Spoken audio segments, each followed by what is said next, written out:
Thank you, Minna. Our final speaker is Omar El-Shafei. He is an Egyptian leftist political activist and independent researcher currently living in New York City. Omar is a doctoral candidate of international law at Paris the 7th University in France. He's a founding member of the Committee of Solidarity with the Struggle of the Egyptian People in Paris and author of Workers, Trade Unions, and the State in Egypt, 1984 to 1989, published by the American University and Cairo Press. Please welcome Omar.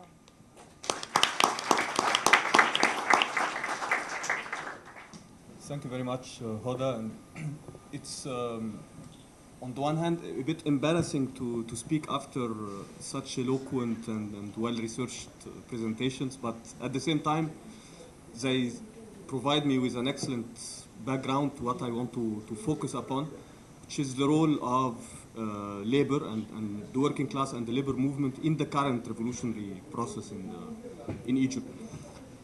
I think from Minna's presentation, we can understand that... They can't hear. Sorry. Okay. From Minna's presentation, we can understand that the Mubarak regime is one that has been largely dominated by the army. In fact, I would say it is accurate to say that it has been a regime, like some others in the region, which has been, in which the army has been actually ruling but not governing. It has been ruling but not directly.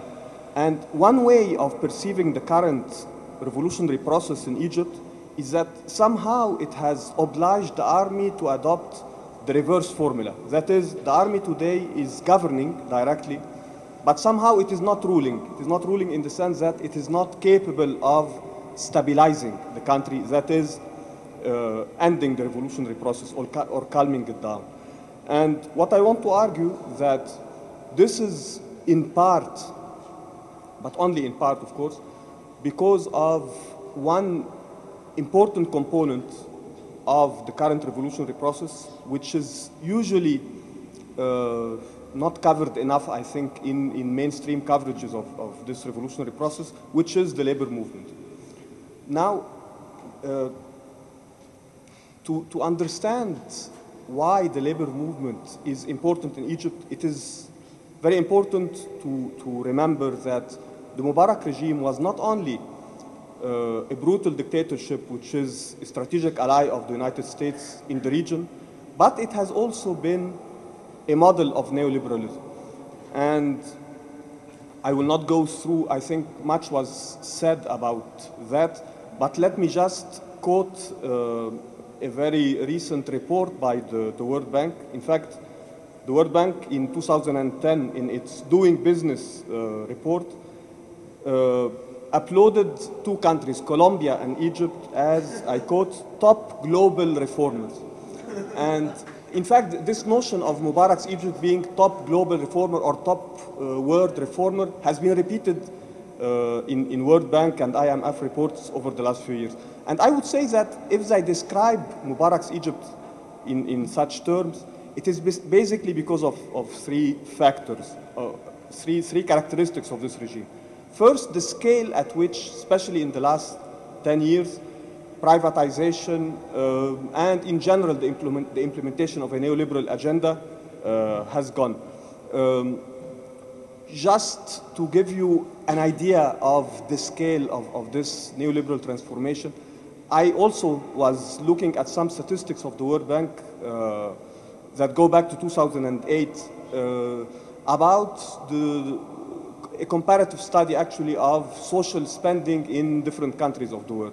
And I found it actually quite practical to compare Egypt to Germany because it happens that they have about the same population nowadays, about 80 million people. So I noticed that while the German economy, the German GDP, is about officially 30 times that of Egypt, but of course, given we know that the informal sector in Egypt is much more important, so probably the ratio would be 1 to 20. The Egyptian economy is probably 1 to 20 of the German economy. When it comes to social spending on education, on health, and so on, the difference between Egypt and Germany in 2008, according to the World Bank, is 1 to 300. Now, so the German economy is 20 times bigger than the Egyptian economy, but social spending in Germany is 300 times bigger than in Egypt. Now, we have, of course, to understand the significance of this, we must remember that Germany in the last 2 decades is not necessarily a model of social justice. In fact, it has been deeply transformed by neoliberalism to the extent that an important split happened in the biggest social democratic party in Europe, which is the German one. But this is one reason why the Mubarak regime is so applauded by the World Bank. Another reason is that somehow this transformation was also, in a sense, successful. In fact, growth rates in Egypt from 2003 or 2004 up to 2009 have been quite high. Just until the crisis of the world crisis of 2008, these growth levels were about 7% per annum. They declined a bit during the crisis, but not drastically, to 5 or between 4 and 5%. Now, this growth, of course, has been extremely uneven, extremely unequal, and this largely explains the fact that Egypt, as Professor Mitchell mentioned, witnessed during these years the largest wave of strike in its history, which is, I think, a very important background to the current revolutionary process. Somehow this high growth rates in Egypt with its social consequences reminds me a bit of a description that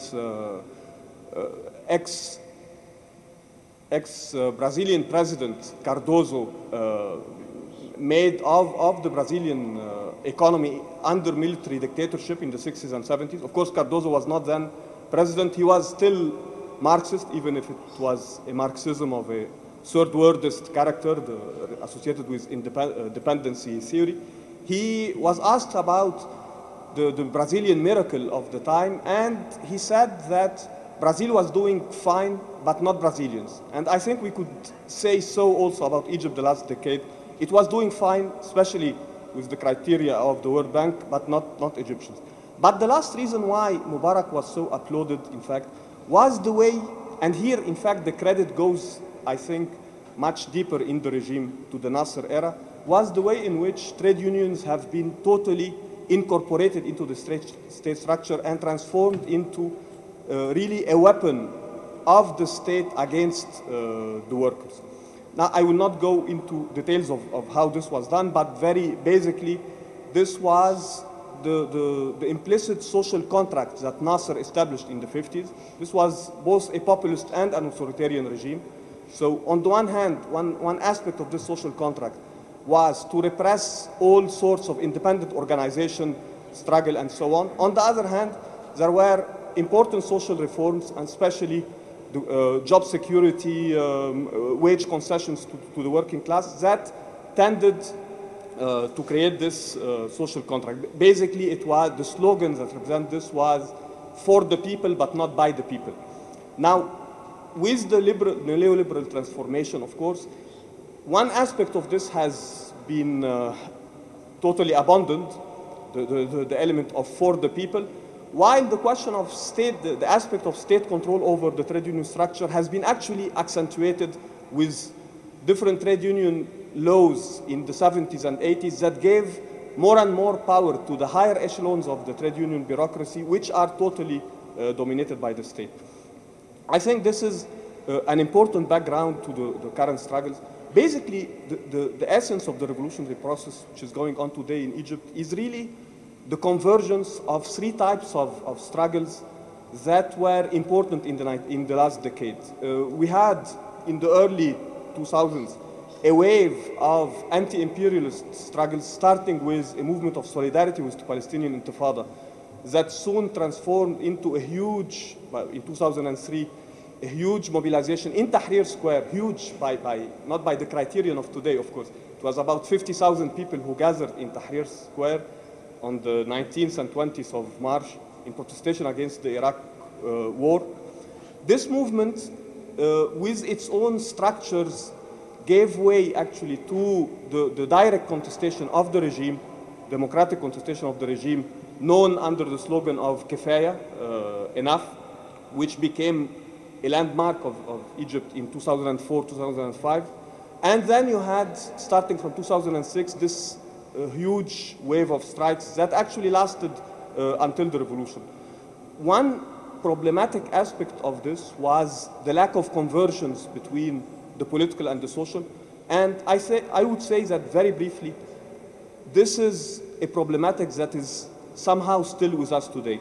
The revolutionary uprising of January and February represented perhaps a temporary convergence of these types of struggles, because the wave of strikes that happened in Egypt in the last days before Mubarak's fall was quite decisive actually in forcing him out. But at the same time, the legacy of the past is still with us, and even though the labor movement today plays a very important role, still the relative separation of the economic, socio-economic, and the political is one of the weaknesses of this revolutionary process. So let me, in what remains of the time, very quickly look at the trajectory of the labor movement since the fall of Mubarak. Okay. As I have 5 minutes to describe this, so I will really keep myself to the very broad outline. Okay, I'm allowed a few minutes more. That's great. Thanks. So in this case, let me say first that really the labor movement was quite crucial in the fall of Mubarak. You know, with the huge mobilization that happened in Egypt, starting from the 25th of January, the state's strategy vis-à-vis this was basically, in addition, of course, to the enormous repressions that took different forms over the first 10 days of the uprising, it was also a strategy of closure of the country. Public transports were shut down, banks were closed, also in part as a way of putting pressure on the population. This was the end of the month, and closing banks meant that many people could not get their salaries. But also internet, famously, of course, was closed in an attempt to weaken the mobilization, which is actually something that deepened it more, because people who were not able to communicate had to go to the streets in order to at least to know what is going on. But anyway, the state was following a policy of closure of the economy. And even though workers were increasingly involved in the uprising, they did so mostly as individuals participating as demonstrators. Now, after the famous Battle of Camel, in which the state attempted really to crash by force the revolutionaries in Tahrir, and after the failure of this strategy because of the heroic resistance, in fact, the strategy totally changed. The newly appointed Prime Minister, El-Shafei, appeared on television on Monday, 7 February, and he had a famous discourse, which is now called the Candies discourse, because in fact, he seemed to be more tolerant of the revolutionaries in Tahrir, but in a very condescending way. He talked of them as his children, and he said that, in fact, no, not only they will not anymore be repressed, but he will even distribute candies to them. This was interesting because about less than 3 weeks later on, when not only the revolution triumphed, but El-Shafei himself, who the army kept for some weeks, was forced to go down. You know, the sense of humor of Egyptians got back, actually was restored with this revolutionary process. And so apparently thousands of people went to Mr. El-Shafei's house and distributed candies to his family. But anyway, what happened was that he was very confident for one good reason. He felt that despite the heroism of the revolutionaries, the state can be more patient than they can. People cannot remain all for a long period, you know, mobilized in the morning in Tahrir, and then at night in the popular committees defending their houses and so on, for so long in an indefinite way. What happened is that once the state stopped the closure strategy, suddenly a wave of strike, which has been really unprecedented. It was estimated that about 600 to 700 workers were involved, and over 3 days, very quickly, the demands that were socio-economic in nature converged totally with the demand for Mubarak to collapse. And it was at this stage that the army understood that they have to get rid of Mubarak, hoping that the regime will sustain itself. So Mubarak was basically the scapegoat, and basically what happened then was that the dictator fell, but not the dictatorship. And I think this explains a bit the trajectory of this nearly 1 year of struggle since the fall of Mubarak.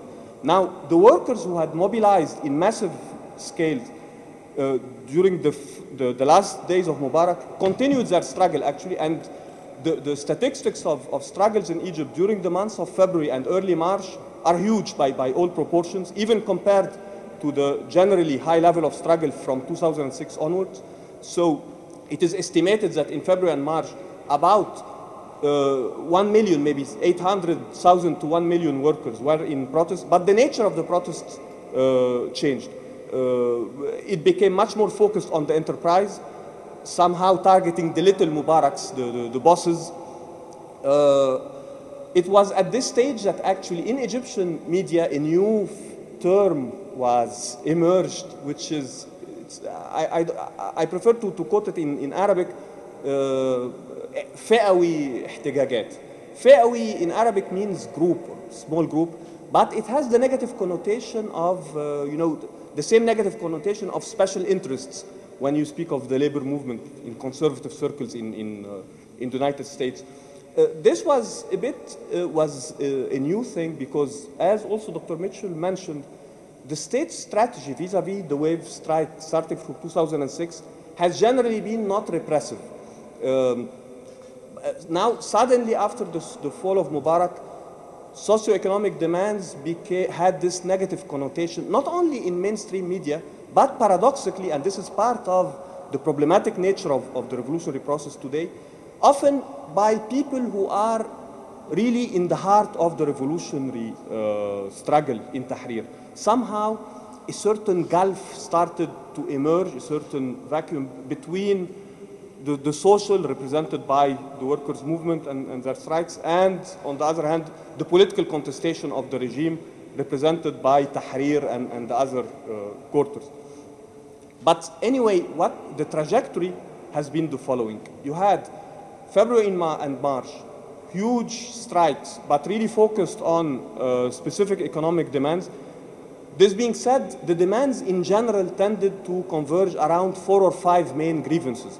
People were demanding better pay and better conditions, job security, recognition of the new independent unions, because this has been the greatest gain really of the revolution, and I will come to this in few minutes, very quickly, but also the elimination, the removal of corrupt bosses often associated directly with the regime.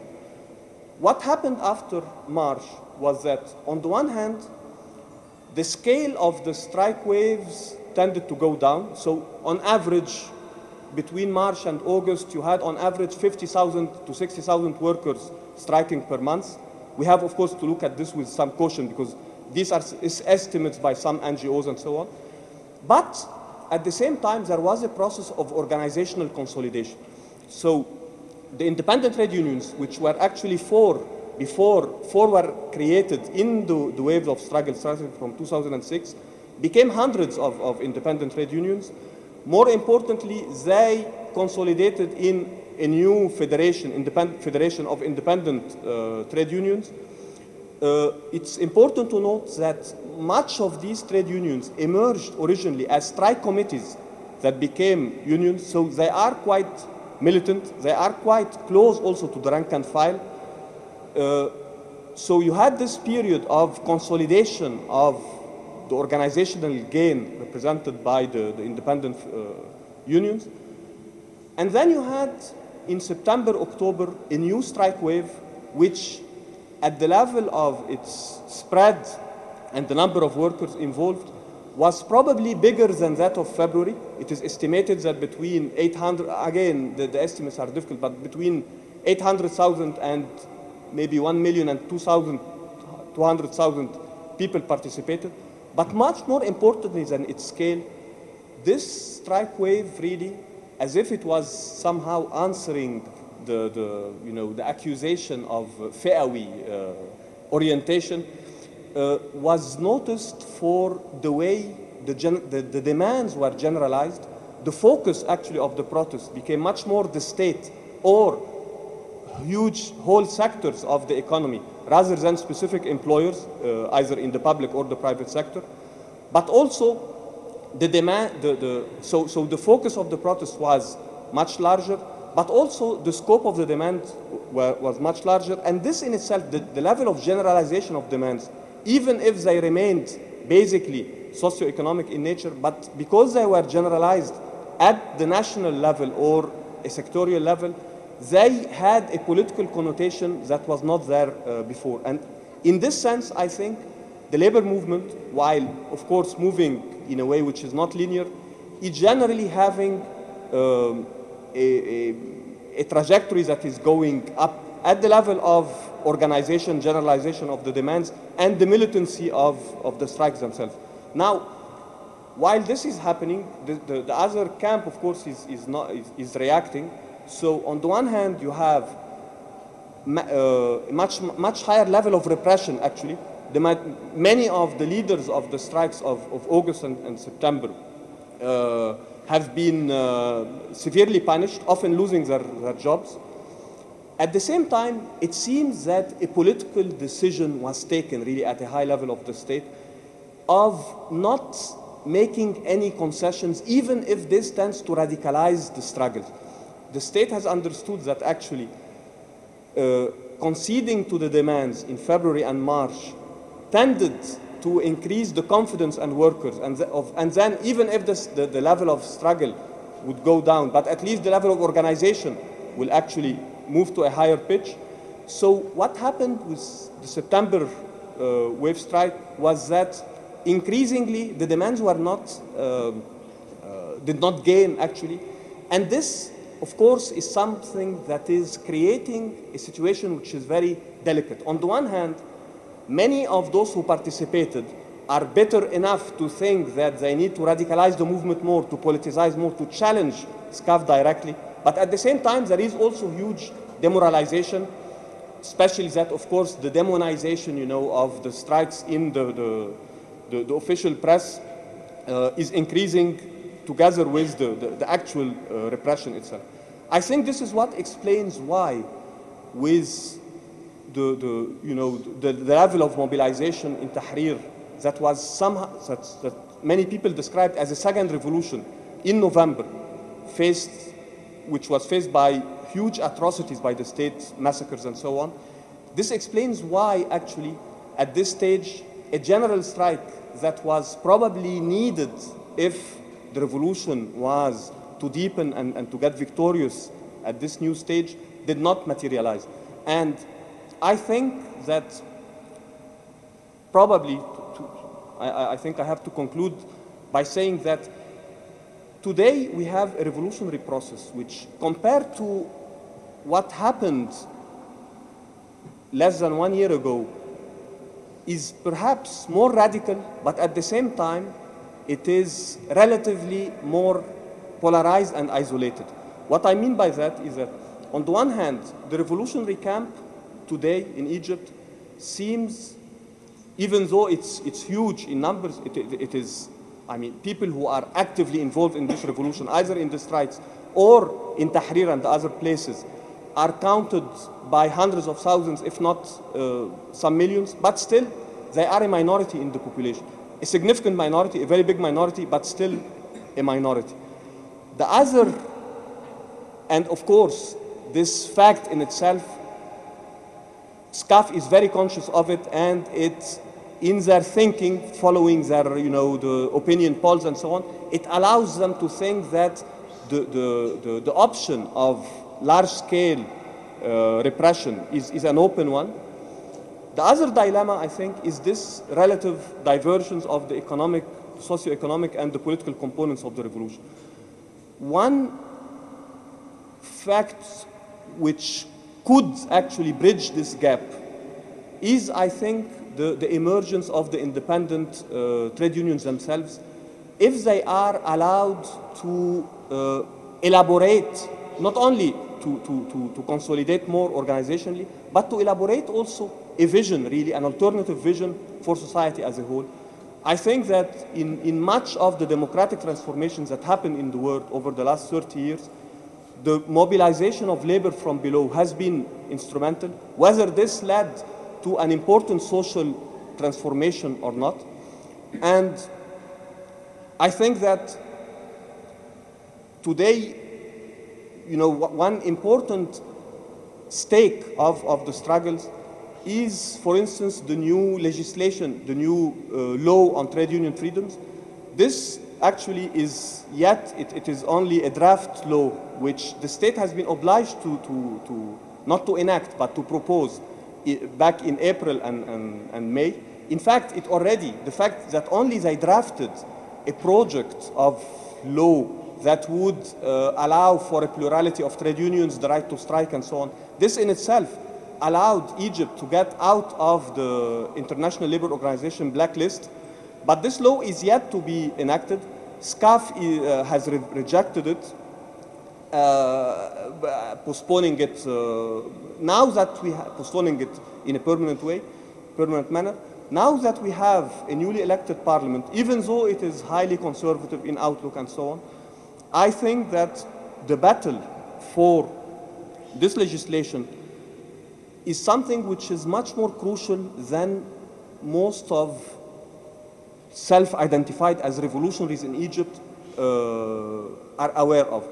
Because the trade unions in Egypt today are not only a factor of a weapon of social struggle for the workers involved, it would be also, especially if it is really legalized, it would be an important democratic gain from below that would be probably part and parcel of any hoped for democratic transformation. And if the Occupy Wall Street movement has been inspired by Tahrir, I think that in Egypt, the revolutionary camp in the wider sense of the term, that is both the youth mobilizations and the labor movement, need today, I think, to find inspiration in one aspect at least of the Occupy movement, especially in New York, the way in which the people who mobilized, on the one hand, got support from the trade unions, but also through things like the Labor Outreach Committee and other organizational forms, reached really for the trade unions and created a level of mass mobilization that surprised everybody. The difference, of course, is that in Egypt there is a revolutionary situation, and if these social and political components of the revolution manage to converge, not only this will create a much stronger challenge to the statu quo and to the state, but it will probably also be able to develop such an alternative vision for society that would also perhaps get the revolutionary camp out of its relative isolation.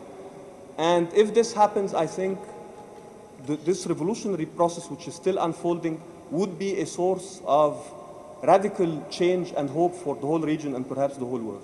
Thank you.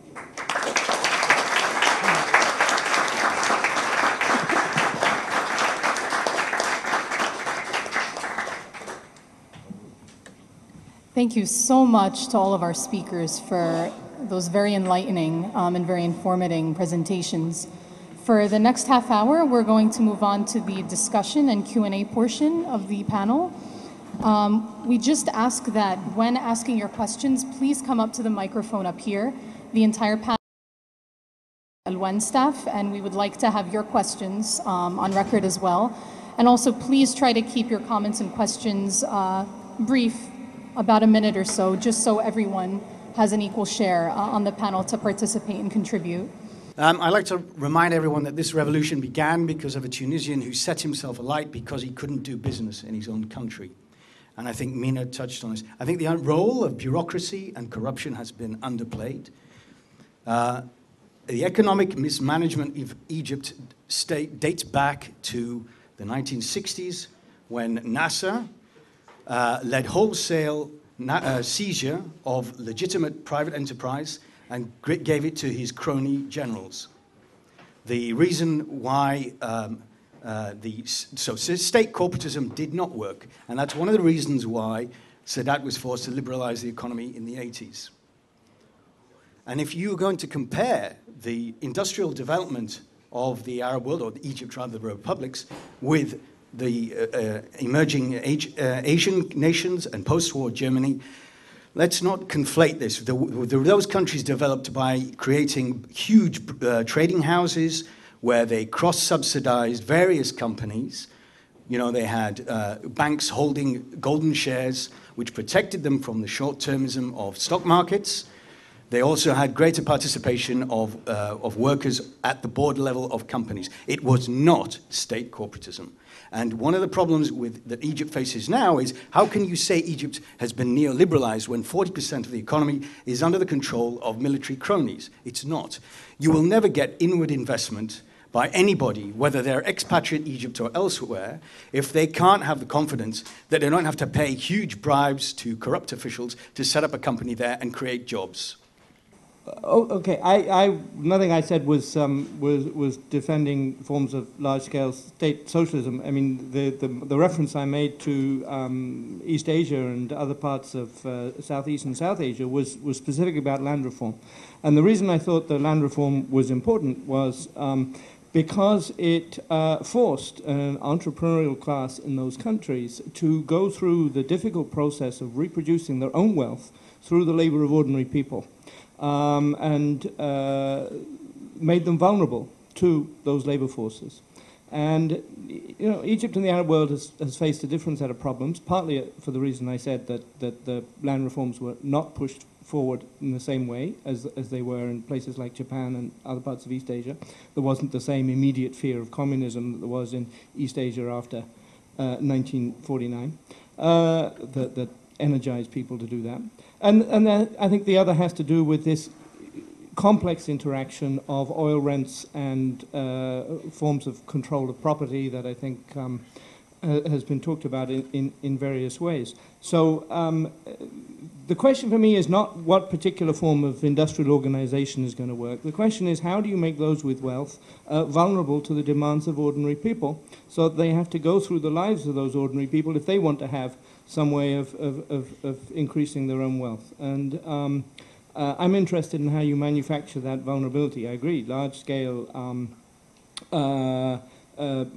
industry in the hands of cronies of the state isn't necessarily the way to do it. But part of the reason, of course, that Nasser took that route was because of the complete failure of private sector before that for quite obvious reasons. Why, as a private sector, when you have all kinds of other ways of reproducing your wealth, would you ever think of something as difficult as industrialization if there are forms of rent available? Every large industrialist dreams of becoming a rentier, dreams of transforming, of moving out of the hard business of wealth creation through complex forms of production and getting some monopoly on some form of rent. That was a problem that the regime in Egypt confronted in the 1950s. It didn't necessarily set about solving it in the right way, but it was a very real problem. Well, I just wanted to clarify something. I think, if anything, part of what Tim and myself and Omar tried to touch upon is this complexity of the Egyptian economy and what's at stake and whose interests are at stake. Just to respond to your issue with regards to cronies versus neoliberals versus, I mean, that's exactly what we're alluding to. So there is a mixed badge, there is a schizophrenic identity to the social or socio-economic contract in Egypt. You have socialist policies that are underlying enterprises and interests, and you also have neoliberal policies and high numbers of privatization in doing business, in accepting investment or also recruiting investment. So I hope that that's clear, and if we need to clarify further, let me know, please. Well, I have little to add, but just to say that I find the interpretation of this, Bouazizi, the Tunisian, became really the hero of all this revolutionary process, interpreting his act as, one of somehow a frustrated businessman who he could not open a project, so he set fire to himself. I find this quite a reductive interpretation. And it happens to be the World Bank interpretation. Again, and we have to remember that the World Bank was not only praising all the time Mubarak's Egypt, but also Tunisia's Ben Ali, of course, as the Tunisian miracle and so on. But more seriously, I don't think that, I think when we look at neoliberalism, we need to distinguish its reality from its rhetoric. I mean, neoliberalism is not really necessarily about totally getting rid of any state involvement in the economy. In fact, this applies much more to, it applies to ordinary people, workers, peasants in the economy and so on, for whom the market doctrine is applied with lots of veracity. But at the top of society, more often than not, we find that politics and political and economic interests are quite interlaced, really. And I don't think that this applies only to corrupt third world countries. I think that the United States is a very good example of that also. I have a question. I think it was Heba who said when she was interviewing the women of Ain Sira that they saw the problems that the revolution increased for them, the reduction in income of their husbands, and the increased violence. I just wonder what the people on the panel think of the prospect that in the next probably 2 months, Egypt is going to run out of foreign exchange, and fully half of the Egyptian population's caloric intake depends on imports. And Egypt is cut off from the international capital markets, and the most recent internal debt market at 15% interest could only sell 1/3 of the bonds that were on offer. So it seems to me that Egypt is facing an economic catastrophe that's going to be happening soon, and I just wonder how you think that what's going to be the popular response to that. Well, I'm not an economist, so I think maybe Professor Mitchell would be better off answering the second half of this question, but I just didn't want to be misleading. The last time I visited Ain Sira was in April. The last data that I presented was in April 2011, and if what we're seeing is a trajectory over the past several years that I've been working there, this community will be the one to handle the face of any shock that happens to our economy or to our country. I mean, the nutrition values in Ain Sira have been plummeting. I had kids who had rickets, which, I mean, I had to learn what that looked like because, I mean, I'd read about it happening to sailors in the 1800s. But, I mean, this is a real concern. I mean, I think that it's 45% are anemic. We have stunting, very high rates of stunting. We have very high rates of wasting. And I mean, the parents are forced to give their kids an allowance of about 2 pounds a day. And this is supposed to cover breakfast and lunch, which is why when everybody was at home, it was more of a burden to feed them. But the kids end up and buy, chips or whatever kids like to buy and end up not getting their caloric intake for the day. And there were different conversations to be had about, breakfast at school, even when they give a meal at school, because the parents don't trust the schools, they aren't eating the meal. So to make a long story short, nutrition is a very important subject and is one that we studied a lot, providing preventative health care. And if there are going to be shocks to nutrition, if there are going to be shocks to work, then this community will be the one to face it full force.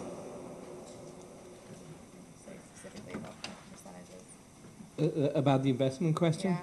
No, I mean, obviously, it's an issue. But I think at the same time, one of the things that's become evident with the revolution and some of the information, I mean, people publishing, people inside government organizations at every level publishing sort of figures about how much is earned and how much is paid. And this adds to what Menna was saying about the military. I mean, the level of the local government, which, as one of you, I think you said, almost all local government at the governorate level, but also at the level of townships and so on, the jobs go to former, to retired military officers, people in their 50s and so on, who first of all, even the village next to the one I go to has been turned into a town, so it has an appointed town council with a head who is reported to be on a sort of typical salary of £200,000 a month. What's that? 20 Divided by 6. $40,000 a month in a situation which, after huge battle, is to get minimum salaries up to this level of £700 a month of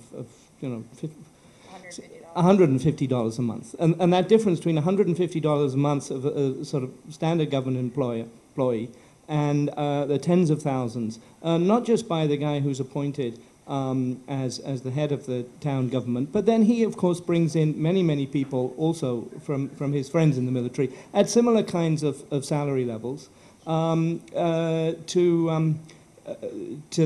work as his mustashar, his counselors or advisors, who then typically will bring in their own contracting firms, military contracting firms, to build all the schools and the bridges and and so on. So that will then further. So one of the things that become visible is the enormous quantities of wealth that are flowing into the hands, particularly of the military and those kind of well connected to the military. And why I think this very simple argument of a ratio of, say, 1 to 10 between minimum salaries and maximum salaries would have a transformative effect, both as a slogan but also as something to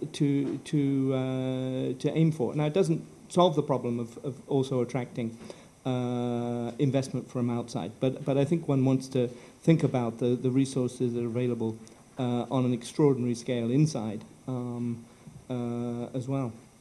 Actually, to build upon what Tim, Heba, and also something that Omar had mentioned earlier regarding food subsidies, as well as the role that the old regime played before the IMF, before the World Bank, and then also in relation to different aid provisions. This is very specific to what Heba was talking about in terms of packages for nutrition. So some protests that took place in the late 2000s against subsidies, government cutbacks on subsidies, which the IMF had spoken to the government about cutting back food programs, public food programs, including subsidies of aish, in other words, bread, which is a central demand in the revolutionary slogans. Aish, hurriya, adala, insaniyya. So this is something that's been problematic, and it goes back to the point that I was trying to raise about the invisibility of the military as a governing, like you were saying, the difference between governing versus ruling body. Before the people, where you're not really seeing this kind of involvement or this level of involvement on the local nor the national level. So I don't know who we would expect answers from with regards to things that relate to subsidies or with regards to food provisions as well as programming for, so just that. I'm trying to speak loudly, but I know it's a little bit of a complicated question. There may be a lot of resources in Egypt and a great economy that covers a huge percentage of the GDP, but when you think of the numbers of the exponential growth in population since Nasser's time and the age of the Egyptian population, can the government, or whatever government that gets put into place, subsidize the increased pay, subsidize food, education for the amount of people there are and are expected to grow over the next 10 years, not that the claims and the voices for increased pay and for better education and for better the opportunities when it comes to education and housing aren't legitimate, but it's scary when you look at the numbers. Nasser could afford to enter into a little bit of a social contract with the population back then. It was manageable, but any government that's going to be put into place can the Egyptian people realistically receive or expect to receive the same subsidies that they have today? I don't think so. I mean, I think actually one of Professor Mitchell's chapters in his book is maybe about this, can answer this, but I just wanted to say very briefly that there's a lot of wastage. I mean, the purpose of the CCT project was to be able to streamline welfare and to monitor. A major part of the CCT is to monitor where the money is going. We found that there's welfare transfers. 90% of people who receive welfare transfers had never been visited by a social worker, for example. There's enormous wastage with the bread subsidy. There's enormous wastage with the fuel subsidies. But I don't think that, if you look at, for example, education, right? I mean, and healthcare, having strong education, having strong healthcare, having safeguarding a basic level of nutrition. This will allow that there isn't a burden on the state later. I mean, this is sort of an idea of making sure that you invest in your population in order 20 years from now to have a population that's better, that has better health, that's more sustainable, that's better educated, that's able to then generate to increase your economy. And I mean, the CCT project, for example, has been applied, and this is sort of my area of, of knowledge, so I'm referring to it, but I'm sure there are other examples, has been applied in several Latin American countries where they have had this growth because they have had the investment. So, and I think the CCT isn't sufficient at all. It's just one step. So, I mean, if maybe Professor Mitchell can also comment on this, but. Yeah. Well, I mean, there's a couple of points to add. I mean, 80 million people, yes, is a lot of people, but birth rates, the rate of growth has come down enormously, and it's well known that what brings the rate of population increase down, the birth rate down, is a more secure standard of basic living, and that the reason for large families is because at very marginal levels of living, they are your main source of children, your main source of security. So on the one hand, you have no choice if you want to address that issue of population growth, and it has been relatively well addressed, than to attack these issues of basic questions of poverty and health and education. Second thing is that graph that Heba showed of that dramatic decline in spending, it was on education, right? And as she said, you could see a similar graph spending on other forms of welfare. But you can then put against that the graph of expenditure on security, both the armed forces and the domestic security forces, and it goes exactly the other way. The money is there. It's just the regime was investing more and more and more in forces of repression. Both because those were the forms of privilege and where the wealth flowed, and also because the repression was needed more and more and more. And Bouazizi, immolated himself because of the way he was dealt with that day by police officers in the street. Is an alternative interpretation of the event in Tunisia. And then, of course, there's very similar examples in Egypt of the brutality of the security forces. So, yes, these are, of course, enormous challenges, but they have. There are reasons why wealth has been diverted into unproductive and repressive forms of expenditure. Okay, I have a question which hasn't been addressed so far, and I would really appreciate it if you can elaborate on it. The question has to do with the issue of gender. And I would like to ask your opinion as to what has been the meaning of the revolution for different classes of women. And as a follow-up to that question, I was wondering whether you can talk a little bit about different organizations of women and how they have been articulating their demands and to what extent. Okay, so the group of women that I work with and this is very much, if you'd seen the long version of this presentation, it's very much about women in agency and women sort of struggling against odds that are very much stacked against them. The women entering the informal labor market are at a worse position than men. They're entering because, when you ask the women, why do you work? They say, because we have to, because we're forced to, because we have to fundraise for these costs. Women increasingly, actually internationally, are fundraising for the cost of poverty in the household. So women are increasingly entering the labor force, forced out into the labor force in order to generate income. And while a lot of this women's empowerment rhetoric will have you understand that entering the labor force is necessarily empowering. Most often it's not, for women in these positions. So in the context of the women in Ain Sira, their situation has not been improved. And in the context of sort of the broader women's movement and the broader women's initiation, I mean, we've seen the fantastic and very strong protest when the trampling of the girl happened in November with the cabinet sit-ins, and when all these women were targeted The women's movement was very strong. We had 10,000 women in the streets, which was brilliant. The men were there, but only to protect. And, you know, but of course they needed the men to protect, which is a different story. But there is a very strong women's movement. I think that the women's organizations that are involved are the ones that were involved prior to the revolution, were sort of at the forefront from prior to the revolution. I mean, you have the New Women's Foundation. You have different organizations that are doing GTZ, the German technical funding, like the German branch of the government, is funding the national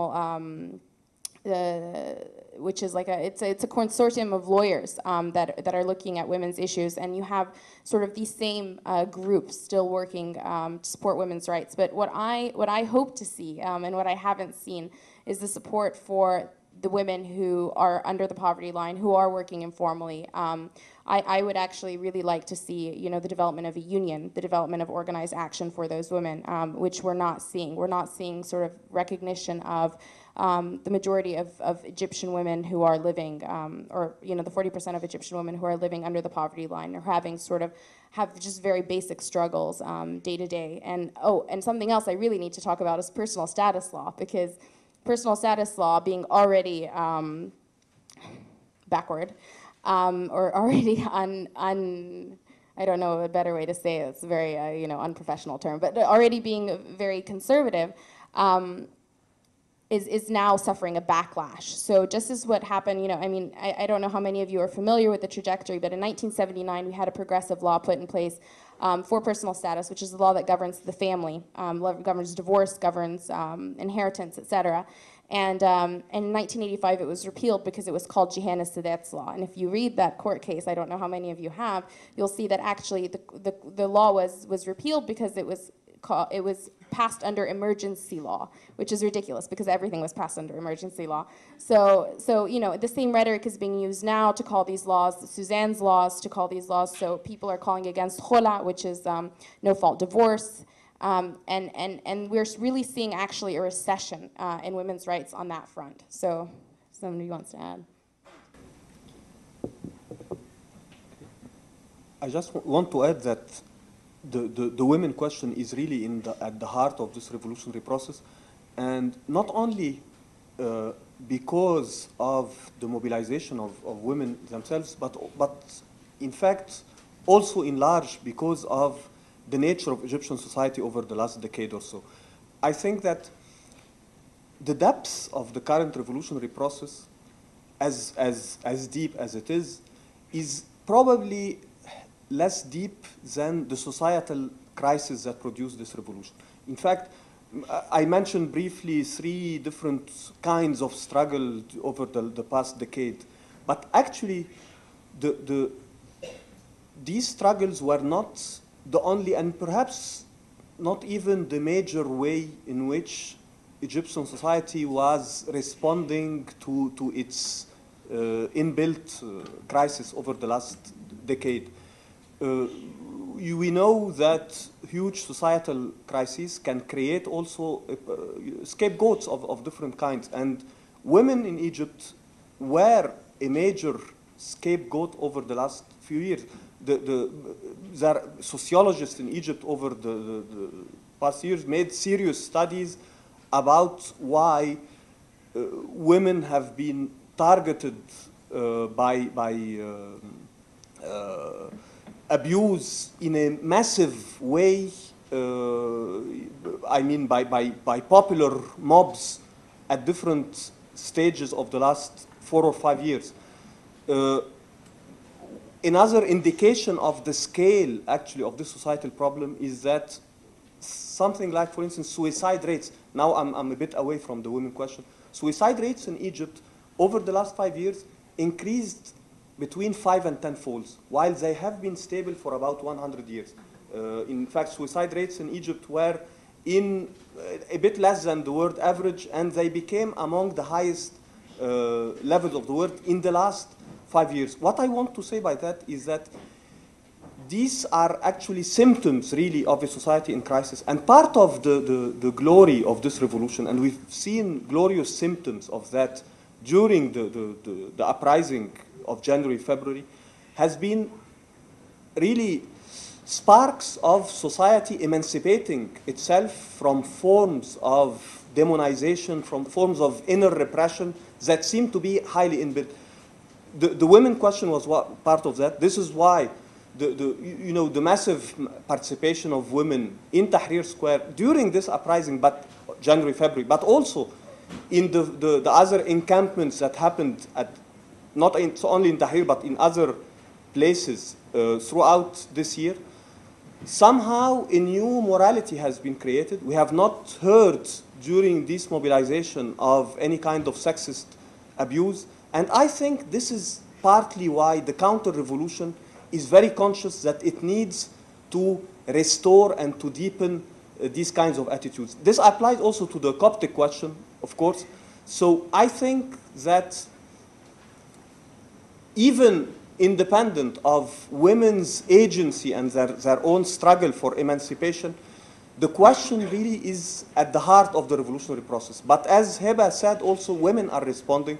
And the last huge mobilization on Tahrir Square on a Friday, the 23rd of December, was actually, for the first time, around essentially the women question. And I think that this is a great development forward. And just to link this to the previous question, I think, women, I spoke a lot about strikes, and two of the strikes that really mostly captured the attention of Egyptian society during this whole process has been the doctor strikes and the teacher strikes.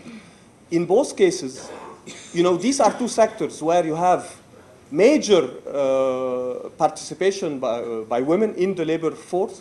These also were strikes that not only defended the interests of those who work in these sectors, but projected really a vision for society in this domain. In fact, the doctor strike, first, it involved also nurses and people employed in the health sector. And this was a first thing, actually, in Egyptian history, that doctors view themselves in solidarity with other people acting in the health sector. And in fact, they appeal to the interests also of not only their own economic interest, but also the interest of health in the country and of the sick. The same applies to the massive teacher strike in August and September, which involved about 500,000 teachers, in which also the question of not only the interest of teachers, but a whole vision for education in this country, I mean at the quantitative level, increasing the budget for education, but also changing the quality of education and making it something akin at producing human beings who think for themselves and so on. And women have been really at the heart of these two struggles. Well, thank you for the incredibly informative educational panel.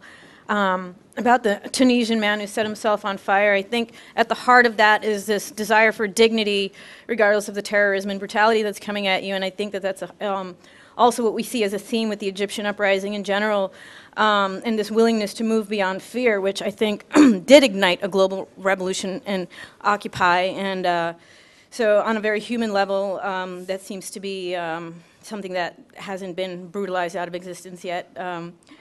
You mentioned a couple of things about the role of the media in Egypt, and I saw a lot of similarities with the role of the media in the United States as a counter-revolutionary force that is very much used to invisibilize dissent and demonize it as terrorism in some instances. Also wish you could elaborate a little bit about what you said about that convergence of social and worker. What would that look like, really? And of course, I wish the police state would just wither away. Unfortunately, it doesn't do that. And being here in the United States, obviously feel great obligation to pressure the U.S. role increasingly and to look for weaknesses there of what we could do. But overall, just a sense of gratitude, the courage of the women's movement, the youth, just various sectors of society unifying is an incredible example to parts of the world that, like Syria and other parts that we don't really hear as much as we would like. So. I would like to see if you could address what the future might hold. Thanks. Okay, now the media demonization of strikes, of course, is based on familiar arguments. Strikes are divisive.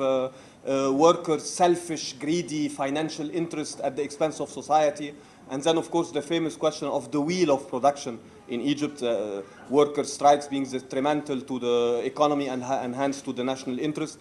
But interestingly enough, a third argument is that strikes are actually part of the counter-revolution. There is this notion, very conspiratorial notion that remnants of the old regime, as if the regime has collapsed, but anyway, remnants of the old regime who are stirring trouble by igniting, workers to strike and so on.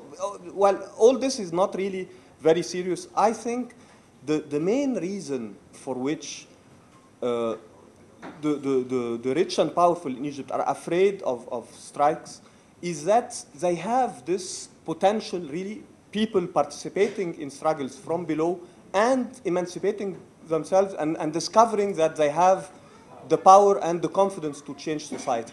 And but all this process is problematic because, in fact, of, I think, in part, this legacy of Nasserism. Again, even though, workers who created in their millions now independent trade unions have broken with the Nasserite social contract, clearly, as the state itself had broken from it earlier with neoliberalism. But in fact, they still, in their consciousness, do not, somehow paradoxically, workers do not necessarily see themselves at the heart of this revolution. In their discourse, more often than not, they would say, we have our demands and we are asking the revolution. The people also, who are some of the icons today of Tahrir, including some who are in general on the left, have negative attitudes towards strikes and they see them as side issues and so on. I think that what is hopefully will develop is that with the radicalization of the struggle, both the political and the social ones, people will find ways to converge these things. And I think in this case, it will be clear that it is difficult, really, in such an authoritarian context to genuinely democratize the country without also a significant break with neoliberalism and with the social exploitation that has been going on for long. And I think that this is probably the most significant reason why strikes are so demonized. Because, in fact, the loss to the economy because of strikes is really a very minute percentage compared to factors such as work accidents, for instance, in Egypt. Not to mention, of course, the huge budget of security, which is really quite astonishing. When you have to remember that the different kinds of security apparatus, of course, they were largely shaken by the revolution, but they are still intact. When you add, in fact, the different networks of secret police, the thugs, and so on, it is estimated that there are between 3 and 5 million policemen in Egypt. Now, of course, these are badly paid, mostly, but still, by their sheer numbers, to go, again, the inspiring slogan of the 99%, I think the Egyptian example would tell us that, the enemies of the majority cannot be just 1%, because already the huge police state constitutes 4 or 5% of the population in Egypt. To add to this, the business elite, but also the new upper middle class that emerged in the last decade, it is estimated that there are 4% of Egyptian society who are really hyper rich, and this includes managers, middlemen, and so on. But when you add also the police resource, it amounts to about 10% of society. And in this sense, I think the struggle of the 90% needs to converge the social and the political in order to create an alternative. Hi, I'm Hadass. And thanks to all the panelists for really, really thorough and useful talks. I just had one question.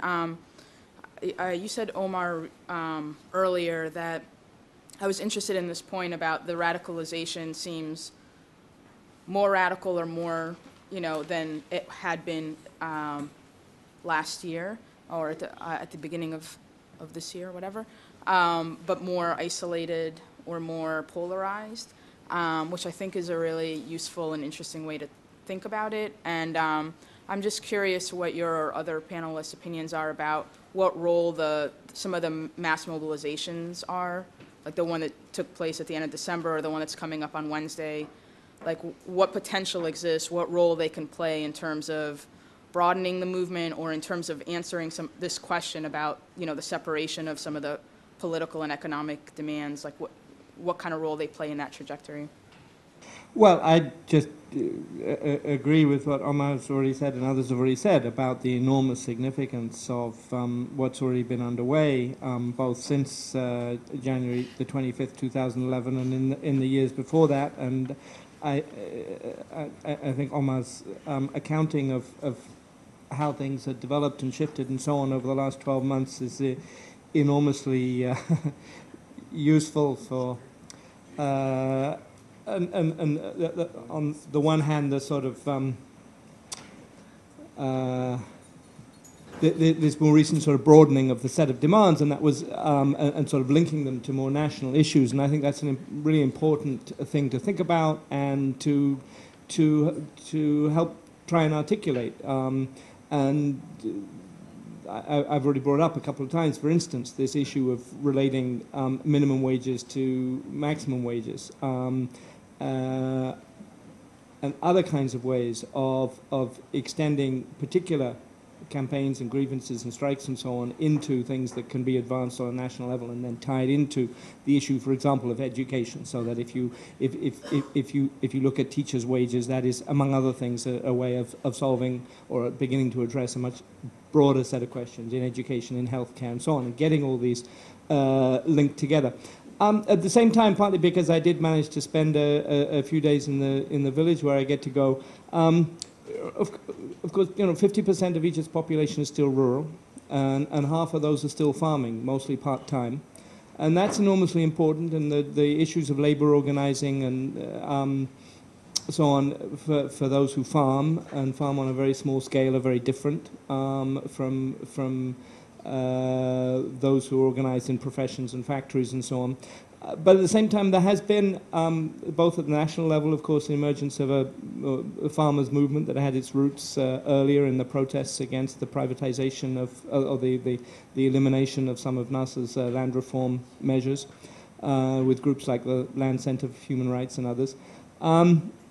But even just sort of kids in villages getting together and taking initiatives over things as ordinary as the availability of bread or needs of particular households and so on, and that kind of engagement with social and political level issues at the level of them and their neighbors and their hamlet and so on has been a transformative thing for the households I happen to know. And while I agree absolutely with the importance of and the stress on the organized labor movement, I think finding ways for that to relate to and hook up with these kinds of transformations at the level of the village, where 50% of people still live, is another part of the change that needs to be thought through and worked on. In response to your question and also your question and then the question on women, and I think the person who asked it was gone. Just by way of anecdote, I was in Egypt and, on the day Mubarak was ousted and for a couple of weeks and through March. And as we well know, March 9th is International Women's Day. This was the first coming out of women advocates in a form of a protest that's separate from the ongoing protests of the first 18 days and the following protests as well. And the reactions that this protest triggered are so telling to the problematic aspects of the feminist movement in Egypt, as well as the crisis over masculinity, not just feminism in Egypt, by way of the state and what the state does in terms of repression via labor, via household kind of income. Also, I mean, it's amazing how labor becomes so centric to that, farming, and then, like you were saying, single household kind of income with the mothers is quite important. And just to emphasize Tim's point as well, I think that Tahrir wonderfully acts as this epicenter for, much like Wall Street or New York and Oakland, etc. for protest or for gathering, and this kind of congregation is wonderful in terms of creating socioeconomic pressure. But all in all, I think we sort of need to stress on connecting with aspects to daily life that Tim mentioned in villages or elsewhere, especially given the reality of most of Egypt's population. That would inevitably kind of trigger an ongoing sustenance to strikes in labor forces, as well as other areas that are not really touched upon, and industries that impact people's daily lives and well-being and are just not addressed or part of the convenient kind of congregation of Tahrir and elsewhere. So that was just kind of my final remark. Thank you to our panelists.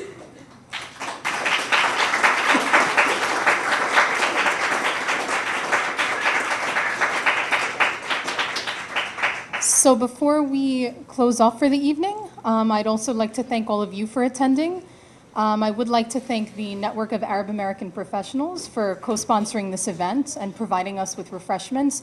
And of course, the staff at Alwan for allowing us to use Alwan for the Arts as a venue. Thank you again for coming out.